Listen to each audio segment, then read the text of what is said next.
sainteté. L'univers crie sa majesté. Chantons gloire et puissance, force et louange à l'agneau immolé. À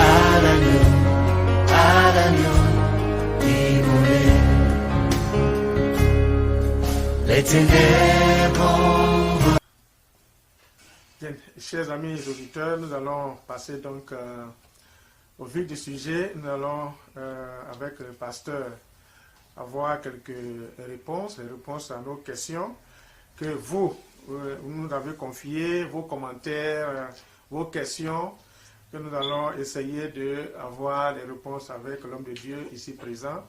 Alors, nous avons reçu un certain nombre de questions, ou beaucoup de questions, que nous avons essayé de ranger, d'ordonner, de sorte que les questions qui semblent se ressembler puissent rentrer dans un seul moule et puis être reformulées en une question. Donc, chers amis, en fonction des questions qui seront posées, vous allez certainement vous retrouver. Si vos questions n'ont pas été posées exactement comme vous l'avez confié, ne vous en faites pas.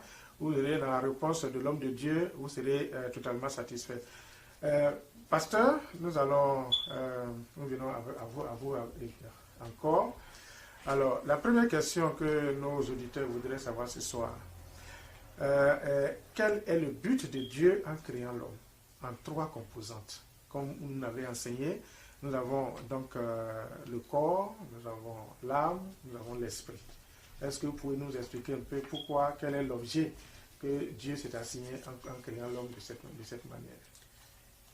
Merci beaucoup. Cherchez à comprendre justement le but de Dieu ou les motifs de Dieu, comme on dit la volonté de Dieu.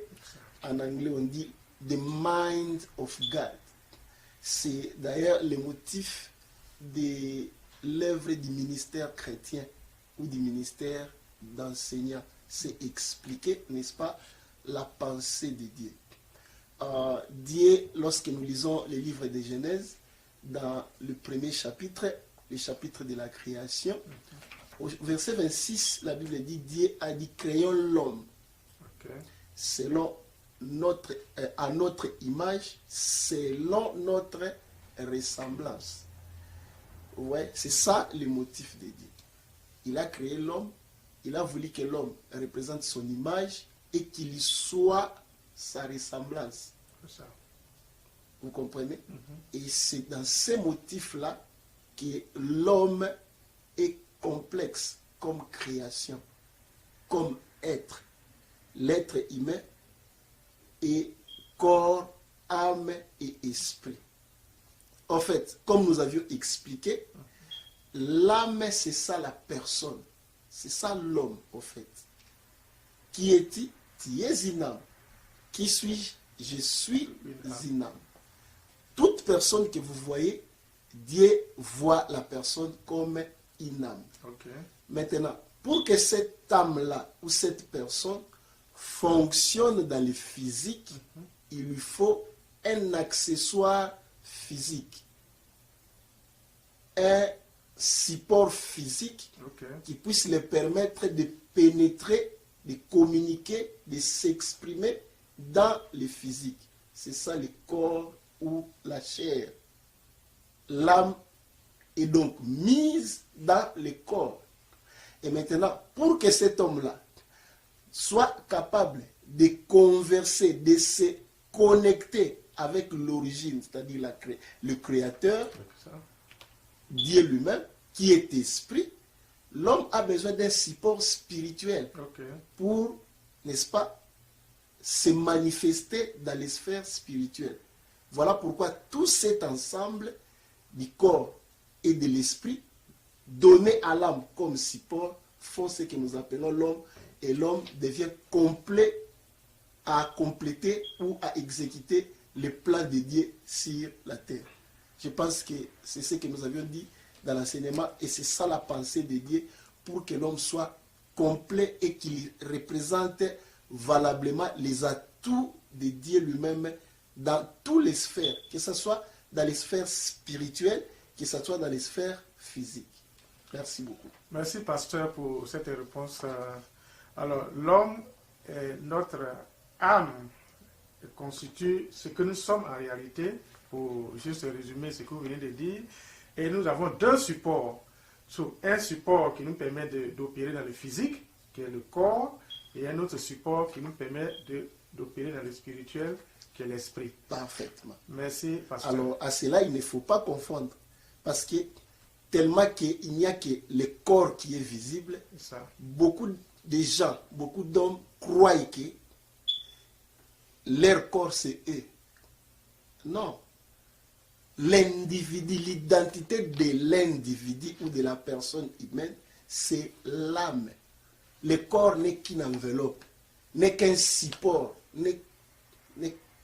comment est-ce que j'appelle, n'est qu'une carapace. Ça. Dans les termes informatiques, on dit le hardware. Le software, c'est ça la machine, c'est ça l'ordinateur, le software. Et le software, c'est ça la personne, c'est ça l'âme. Et l'esprit, c'est un autre hardware, mais qu'on ne peut pas toucher. C'est spirituel. Il faut comprendre ça de cette façon. En tout cas, et justement, je rebondis sur cette précision que vous venez de donner pour vous poser une autre question, Oui. qui est également une préoccupation majeure de nos auditeurs. Alors, l'âme, le corps et l'esprit sont donc des composantes, qui veut dire la création, que Dieu a mis en place, qui constitue l'homme. Alors, les auditeurs voulaient savoir, le corps donc qui a été créé par Dieu, comment se fait-il que ce corps-là s'impose à la volonté de Dieu? Oui, en fait, le corps, comme nous le disons, c'est notre costume. Okay. Le corps, c'est une création. Il a ses fonctions pour être en contact ici-bas. Il y a aussi en lui les manifestations qui tendent à faire évoluer l'âme. N'oublie pas, l'âme est le maître du corps. L'âme, le corps dépend de l'âme. Okay. Parce que le corps n'est qu'un support. Mais c'est l'âme qui se manifeste dans le corps. Maintenant quoi? Le corps manifeste des besoins. C'est comme votre voiture. Elle a besoin du carburant, elle a besoin d'un entretien, tout ça, tout ça. Absolument. Maintenant, vous pouvez être aussi esclave de votre voiture. Si vous vous oubliez, vous aimez tellement la voiture, il y en a qui ont des voitures de luxe, quand vous touchez à sa voiture, c'est comme si vous touchez au-delà de sa personne lui-même. Il y a des gens comme ça. Alors, vous commencez à travailler beaucoup pour votre voiture, à nettoyer, à soigner cela, au point de vous faire souffrir vous-même. C'est comme ça que beaucoup de gens sont prisonniers de leur propre corps. Et c'est là notre focus. Parce que nous tous, parce que c'est le seul support qui est visible et c'est ce qui domine notre attention. On travaille pour le corps. Le corps veut prendre tout de nous. Et nous voulons nous identifier complètement à notre corps, que nous nous oublions nous-mêmes. L'homme oublie qu'il est âme, qu'il n'est pas le corps. Okay. Et dans notre rapport avec les autres, nous les traitons aussi de cette façon. Nous croyons que c'est leur corps. Voilà pourquoi c'est idiot, permettez-moi le terme, de pouvoir évaluer quelqu'un par la quantité de la boue, la quantité justement des corps que vous voyez. Ouais. Quand quelqu'un juge les gens par rapport à ce qu'ils voient avec leur corps, ils ne connaissent pas la personne humaine. Et c'est ce qui est dans la mentalité collective. Il y a aujourd'hui le problème du racisme, le problème de radicalisation, tout ça, de stigmatisation de certains peuples à cause de cette incompréhension-là. On voit l'homme, on ne voit pas l'âme, mais on voit le corps, on voit son apparence, c'est ça. Et on tombe dans tout ce qu'il y a comme déboire, tout ce qu'il y a comme déviation. Merci beaucoup, pasteur. Et je crois que cette réponse m'amène à justement vous passer à une autre étape. Le corps, donc, vous dites, vous l'avez bien dit, est donc une boue, C'est-à-dire que ça nous lâche après, ça pourrit. Alors, je m'en vais vous poser donc cette question. Le corps, donc, cette forme, cette enveloppe que Dieu nous a donnée pour opérer dans le physique, et qui par la suite est laissée pour compte, il veut dire, est pourrie, ça dit que Dieu n'en prend-il pas soin? Pourquoi? Pourquoi pas? Dieu, quand il prend soin de l'homme, il prend soin de l'homme dans tout son être, dans son corps et dans son esprit aussi. Et aussi dans l'âme. N'est-ce pas? Donc, vous avez besoin du corps, n'est-ce pas? Pour paraître ici-bas. Cela veut dire que le corps nécessite aussi votre attention et l'attention du Créateur aussi. Parce que sans le corps, vous ne pouvez pas opérer ici-bas. Vous, en tant qu'individu, en tant qu'âme, en tant que personne, vous avez besoin du corps pour opérer ici-bas. Donc, le corps est extrêmement important. Tout ce que Dieu a créé est vraiment important et Dieu en prend soin. Dieu prend soin plutôt de notre corps. Voilà pourquoi il peut même guérir ces corps. Et il châtie aussi ceux qui ne prennent pas soin de leur corps. Si vous ne prenez pas soin de votre corps, le corps, Dieu aussi le considère comme le temple du Saint-Esprit, le corps du chrétien. Parce que à ce moment-là, quand on est converti, on devient chrétien, on devient enfant de Dieu. Votre corps permet aussi à Dieu de se manifester. Écoutez-moi, les miracles et l'évangélisation, l'œuvre de Dieu, qui le fait? Le chrétien, il le fait au travers de son corps. Exactement. Cela veut dire que son corps est devenu un moyen de déplacement de la gloire de Dieu. Dieu a mis son esprit en nous. Le corps, mon corps, contient la présence de Dieu lui-même. Cela veut dire que Dieu habite dans ce corps ici. Le corps est vraiment important. Je pense que... Merci beaucoup, Yann. Je pense que nos auditeurs ont bien compris. Et pasteur, je m'en vais vous poser une question suivante dans Matthieu 5, verset 15, Matthieu 15, verset 11, qui dit ceci, que ce n'est pas ce qui entre dans le corps de l'homme qui le souille, mais ce qui en sort qui le souille.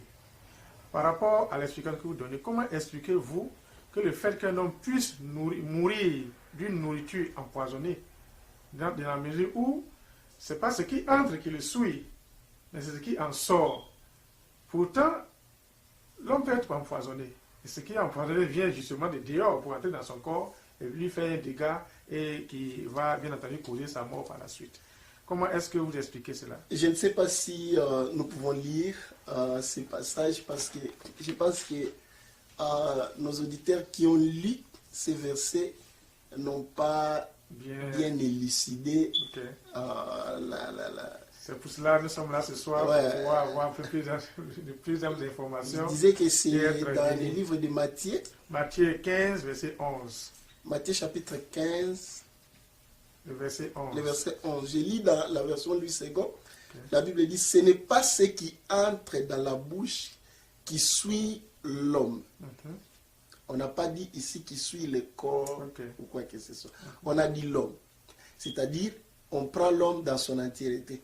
Mais lorsqu'on tutoie l'homme, on voit qui? On voit quelle portion? L'âme. On voit l'âme. Mais ce qui sort de la bouche, c'est ce qui suit l'homme. Vous voyez? Et il a énuméré ça. Ce sont les mauvaises pensées, tout ça, tout ça. En fait, comme j'ai dit, le corps n'est pas l'homme. C'est l'âme qui est l'homme. Ce qui entre dans le corps est pour la nourriture de la chair. Ça n'affecte pas l'âme. Les aliments, tout ce qu'on mange, tout ce qu'on boit, tel que la boisson que vous nous présentez ici, ou bien les aliments, s'il y avait des pains ou quoi qu'on mange, ça ne touche pas notre âme. Ça touche le corps. Et s'il y a du poison, ça peut détruire le corps. Mais ça ne détruit pas l'homme. Mais au contraire, ce qui sort de l'homme, ce qui sort de l'homme, quoi, ce sont les pensées mauvaises, c'est-à-dire l'expression de ta personne. C'est ce qui peut te souiller. C'est ce qui manifeste ce qui est en toi de mauvais et qui peut te tuer. Tu es qui? Ou tu es quoi? L'âme. Qui est ton identité. Voilà. L'âme meurt à cause de la corruption au-dedans de lui, non pas de la corruption de ce corps. Le corps, s'il mange des poisons, c'est le corps qui va mourir, mais l'âme ne va pas être atteinte. Okay. Il faut séparer bien l'aspect biologique et de l'aspect immatériel. L'aspect matériel et l'aspect immatériel. Lorsqu'on voit l'homme dans son immatérialité, si je peux me permettre ce terme-là, on voit l'âme et l'esprit qui sont immatériels. La seule composante qui est matérielle dans l'homme, c'est justement le corps. Et le corps ne mange que de ce qui vient de la terre, parce que le corps lui-même est l'émanation de la terre.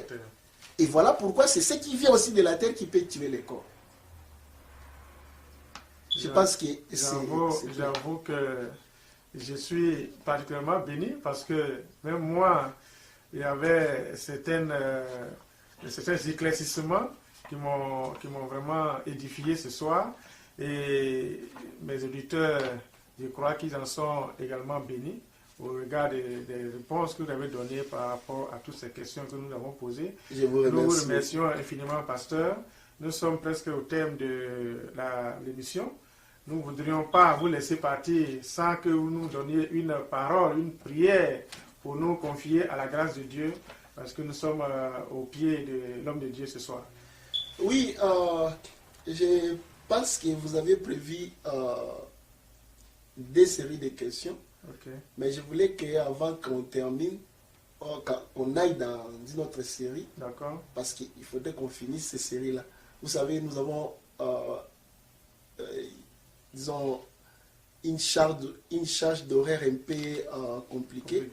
Et lorsque nous nous présentons comme ça, nous voulons en profiter pour faire le maximum du travail. Ça nous fait plaisir, pasteur. Voilà, si je pouvais aller un peu dire quelque chose par rapport à cette première série, c'est pour dire ceci. Comprends ton être. Tu n'es pas le corps. Le corps, c'est l'un de tes biens. C'est l'un de tes propriétés. Vous voyez, quand quelqu'un meurt, on dit que son corps est à la morgue, n'est-ce pas? Nous disons que c'est son corps. Les sons que nous utilisons, c'est le pronom possessif. Pronom personnel qui est possessif. Pour dire que c'est un de ses biens. Et alors, quand on dit c'est son corps qui est à la morgue, et lui-même est où? Cela veut dire que lui n'est pas son corps. Et c'est dans la conscience collective. Mais c'est comme si c'est une conscience qui est cachée, qui n'est pas très bien maîtrisée ou acceptée dans notre conscience. C'est une réalité que nous connaissons. Mais nous ne faisons pas cas de ça. Chaque moment, à chaque instant, nous voulons nous identifier comme notre corps. Et au point que nous sommes devenus les esclaves de notre propre corps. Nous travaillons beaucoup pour le corps, au point que nous nous ignorons nous-mêmes. L'homme ne travaille pas pour lui. Et voilà pourquoi beaucoup de gens sont surpris à la fin de leur âge, lorsque le corps ne sait plus répondre, ils perdent tout leur goût. Or, c'est le corps qui a cessé de répondre, ce n'est pas moi. Le corps peut disparaître aujourd'hui, le corps peut mourir aujourd'hui, mais pas moi. Moi, je continuerai à exister parce que je ne suis pas immatériel. Je ne dépends pas de la matière. C'est mon corps qui dépend de la matière. Ça, c'est une réalité qu'il faut bien, et alors très bien avoir à l'esprit, dans sa conscience, pour que tu mènes la vie selon la volonté de Dieu. Si on ne comprend pas ce qu'on est, comment est-ce que l'on a été créé, on ne peut pas comprendre les desseins de Dieu et le but de Dieu. Et même la spiritualité sera tronquée. Voilà ce que je peux dire avant qu'on passe à la deuxième série. Merci beaucoup, pasteur. Tous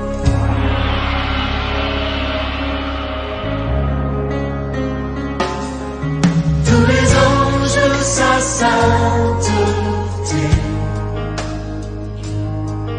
l'univers crie sa majesté. majesté. Chantons gloire et puissance, force et louange à l'agneau immolé. À l'agneau immolé. Les ténèbres